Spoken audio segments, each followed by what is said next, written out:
Argentina erects field hospital in Buenos Aires to ease the pressure on the hospitals. It is very bad. Brazil's Rio de Janeiro uses the AstraZeneca jab to vaccinate people over 60. And a climate change summit spearheaded by the United States wraps up.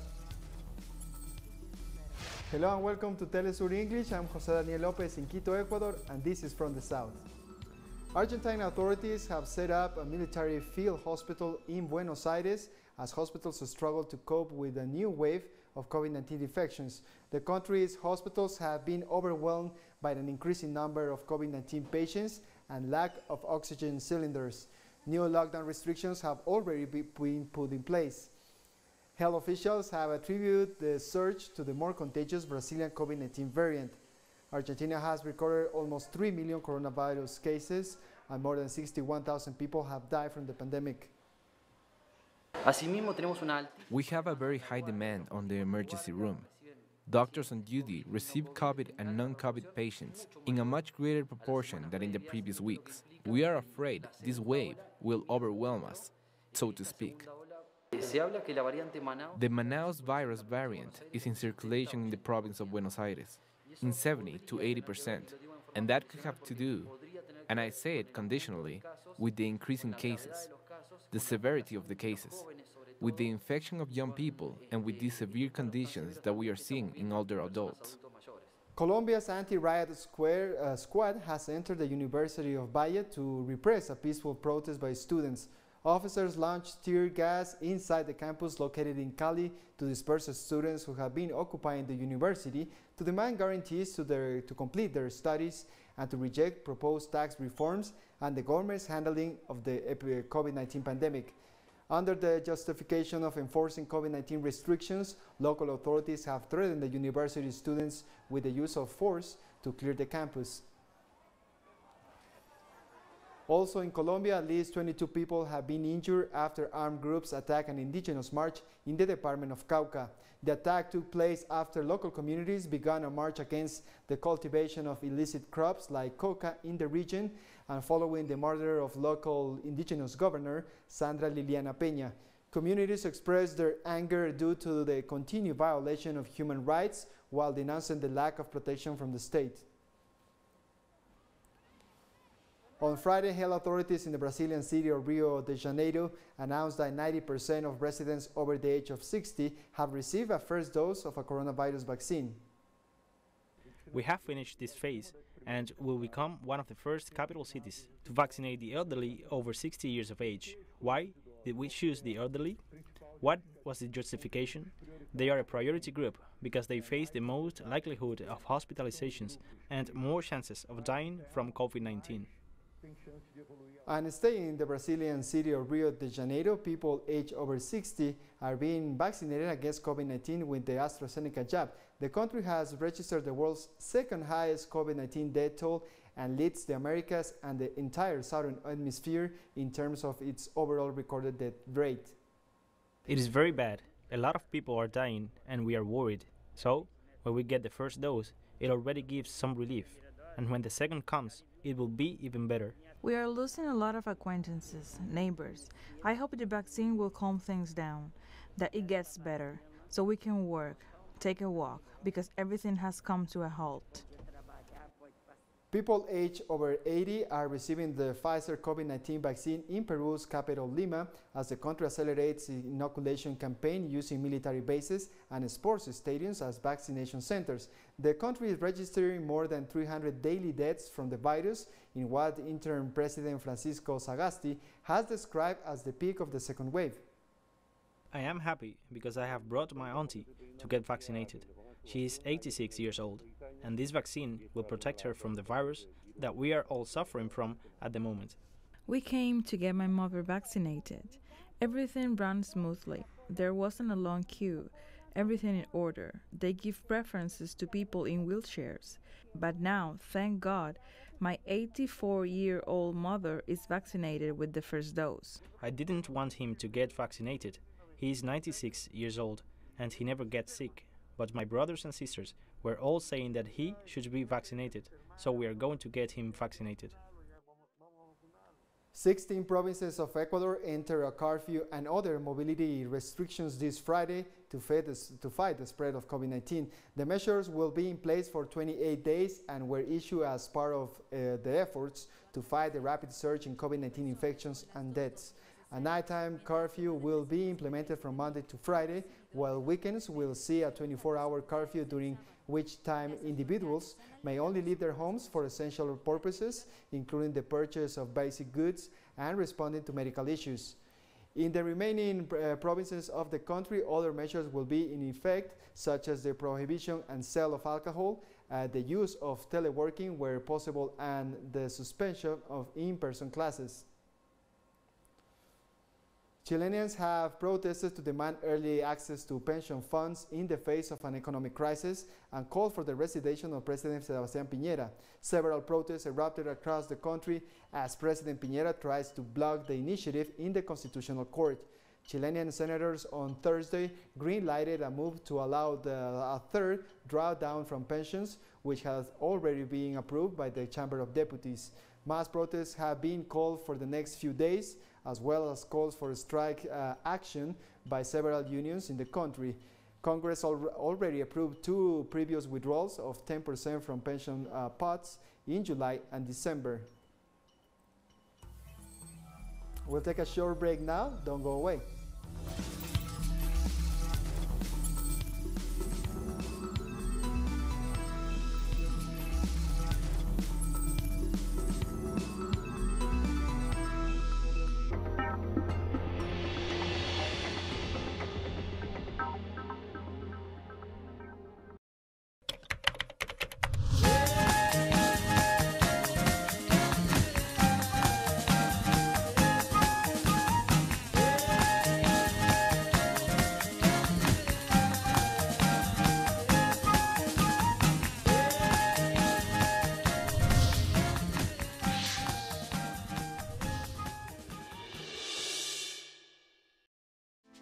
We share your feelings, exhale your accomplishments, and show your reality.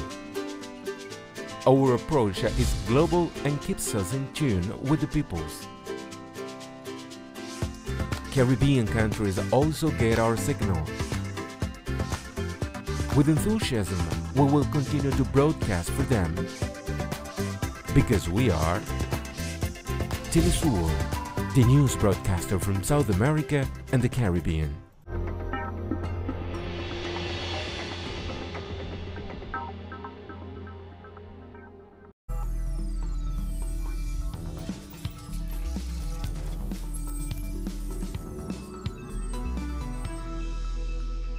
Welcome back.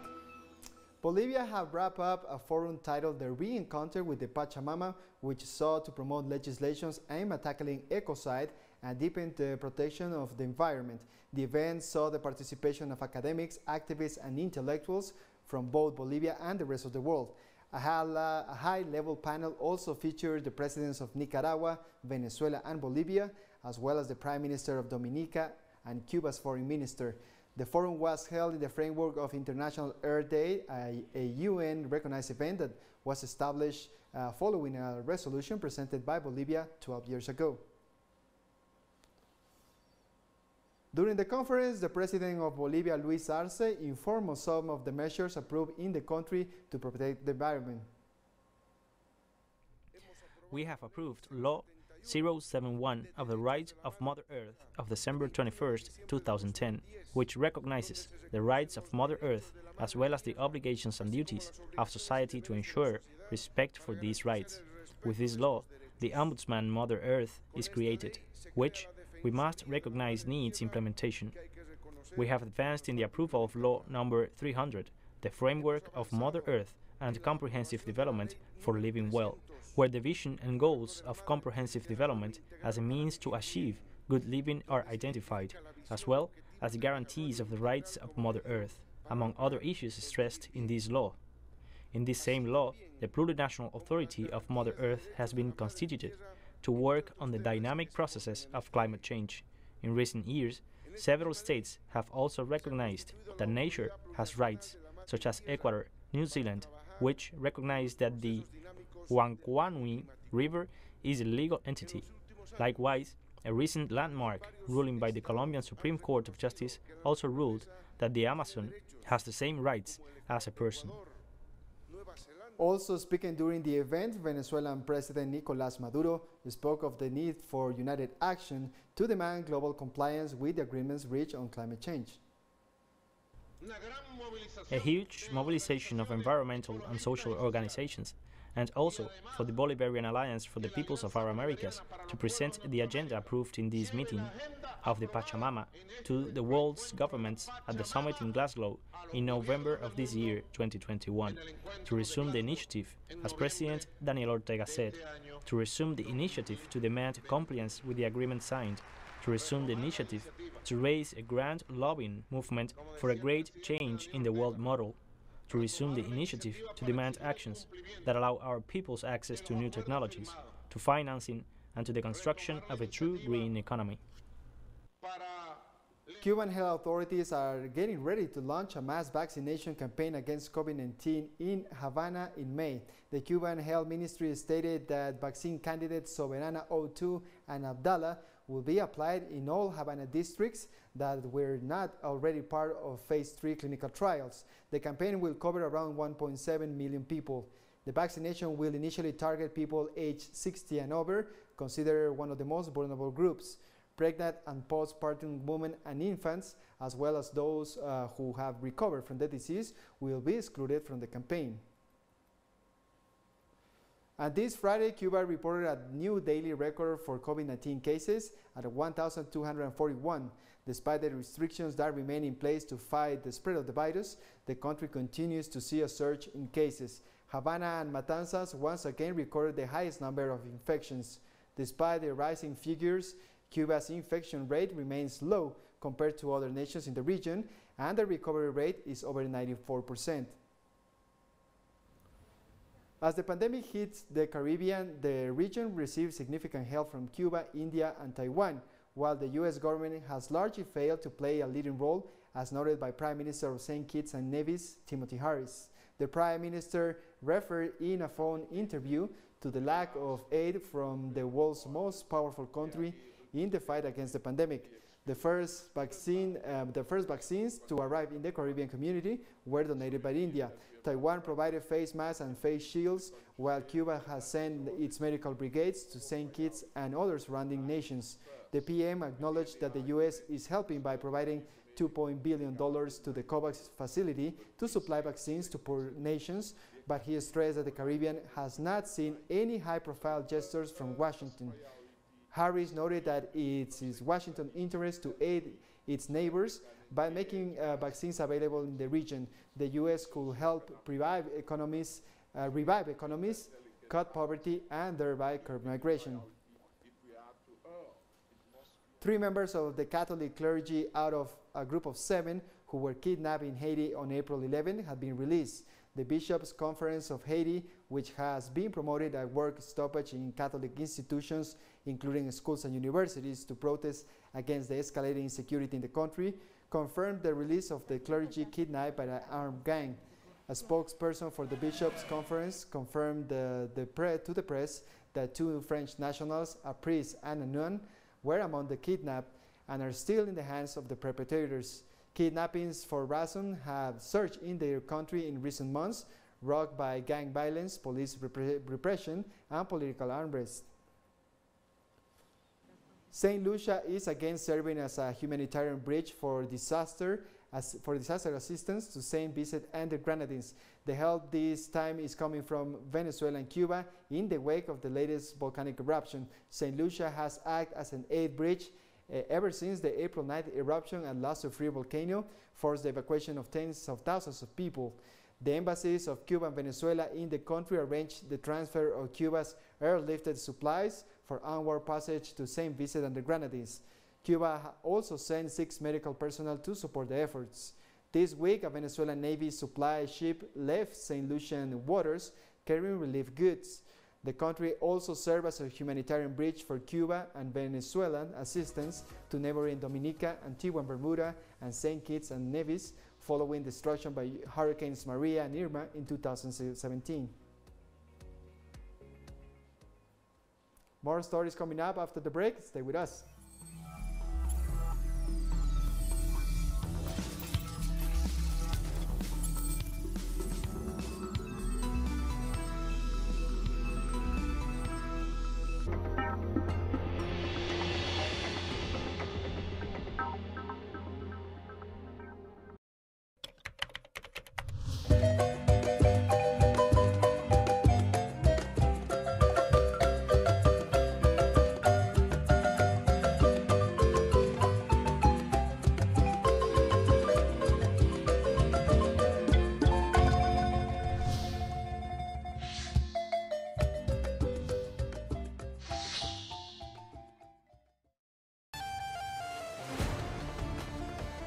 Every year, thousands of people leave their homeland to reach new horizons.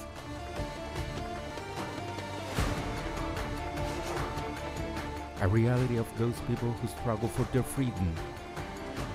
Know the diverse causes of those who live between borders. Thursdays, only on teleSUR.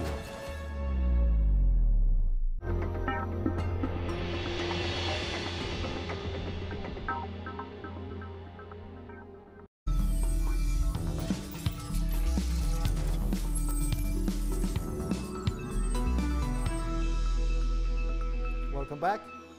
Healthcare workers receive vaccinations against COVID-19 in a remote village in northern Sudan, where medications and health services are often lacking, as part of a nationwide inoculation campaign that began last month.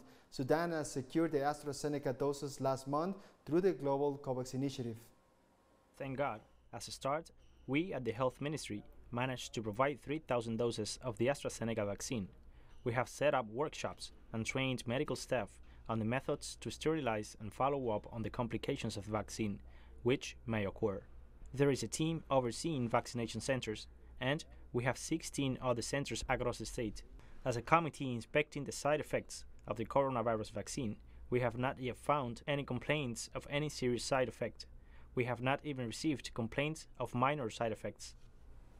This Friday, Chad's capital N'Djamena hosted the state funeral of President Idriss Déby, who passed away on Tuesday after being wounded in combat against rebels in the north of the country. The ceremony was attended by numerous heads of state, including the presidents of France, Mali, Burkina Faso, the Central African Republic, and Guinea. Countries in the region have called on the African Union to address possible violent scenarios following the insurgent acts by the Front for Change and Concord in northern Chad. On Friday, the Russian defense minister ordered an end to military drills at the Opuk training ground in the Crimea region, as President Vladimir Putin expressed his willingness to receive his Ukrainian counterpart Volodymyr Zelensky to discuss bilateral relations. Defense Minister Sergei Shoigu confirmed troops had demonstrated the ability to provide defense for the country, and the objectives of the exercise have been fulfilled. The Ukrainian president welcomed the decision as tensions at the border escalated following the massing of Ukrainian troops and military equipment in what prepared to be an attempt to retake the self-proclaimed independent republics of Luhansk and Donetsk. This Friday, China urged Japan to face up to domestic and international outcries over its controversial decision to dump nuclear contaminated water into the ocean. The Japanese side must honestly face up to these domestic and international doubts and objections, and cannot continue to play dumb. The Fukushima nuclear contamination and the disposal of contaminated water are by no means Japan's domestic matter. If the to-be-discharged water is not nuclear polluted, why doesn't Japan keep it within its borders? Japan should not turn its back on the global marine environment and the health and safety of the people all over the world. Japan should not pass on its own responsibilities to all mankind. If the Japanese side insists on putting its own selfish interests above the international public interests and taking the dangerous first step, then the Japanese people will not agree to it, and neither neighboring countries nor the international community will allow it. The Japanese government will also have to pay the price for its irresponsible behavior and leave a stain on history.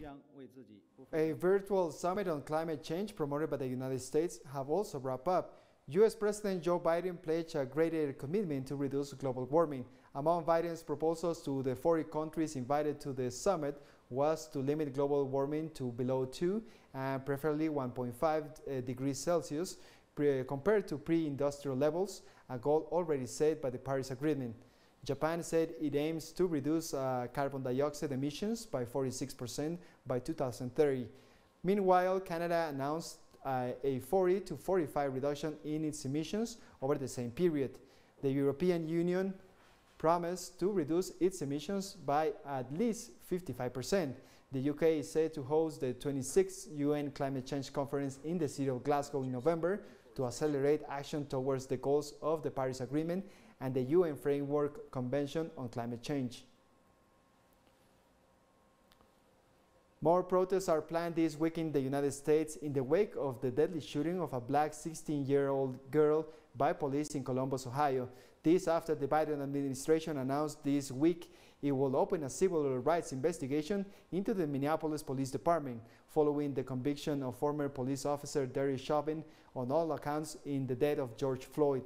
Some in Ohio's capital city are pleading for similar attention following the death of Micah Bryan, a black teenager who was shot by police on Tuesday afternoon, just minutes before the Chauvin verdict was announced. The Department of Justice has previously investigated Columbus police over use of force allegations. Protesters denounced what they said is a decade of patterns and practices of racism and are calling for a fresh investigation. Pentagon spokesperson John Kirby confirmed that the United States is sending airborne assets to assist Indonesia in its search efforts to find a missing military submarine. In addition to the US, Australia, India, and Singapore have also been involved in the search, deploying special equipment to help locate the submarine. On Wednesday, the Indonesian Navy lost communication with the vessel carrying over 50 people as it took part in military drills near Bali. The missing sub, which is thought to be running low of oxygen, is reported to be in a depth of some 2,000 feet out of range of underwater rescue operations. Cambodian Prime Minister Hun Sen arrived in Jakarta on Friday ahead of a special summit of the 10-member Association of Southeast Asian Nations to discuss the crisis in Myanmar on Saturday. The summit seeks to address the situation following the military ousting of an elected government led by civilian leader Aung San Suu Kyi. According to a local activist group, security forces have killed around 700 and imprisoned thousands of peaceful protesters since the takeover. Opponents of the military junta have condemned the fact that the bloc is welcoming its chief to the meeting, arguing the power was seized by force and the general is not Myanmar's legitimate leader.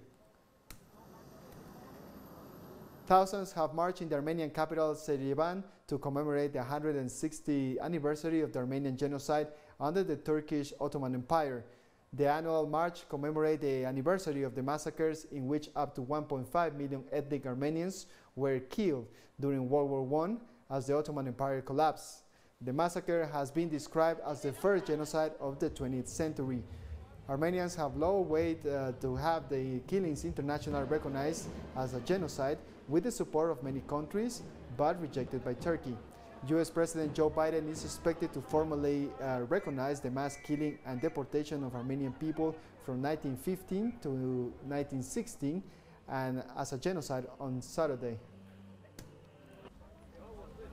In Beirut, Lebanese Armenians also marched to commemorate the anniversary of the mass killing by the Ottoman forces. It is a very big problem of injustice. Therefore, I don't think Armenians will forget until they get recognition as genocide, compensation and acknowledgement of the heinous crime that took place, which is an attempt to exterminate a whole people. I came to commemorate the memory of the Armenian martyrs. I joined them as Lebanese because Armenians are Lebanese, and because Armenians are people who fought and migrated several times from Armenia to Syria, from Syria to Lebanon, and from Lebanon to the rest of the world, and built this East. And we come to the end of this news brief. You can find this and many other stories in our website at telesurenglish.net. And follow us on social media, Facebook, Twitter, and Instagram. For Telesur English, I'm Jose Daniel Lopez. Thank you for watching.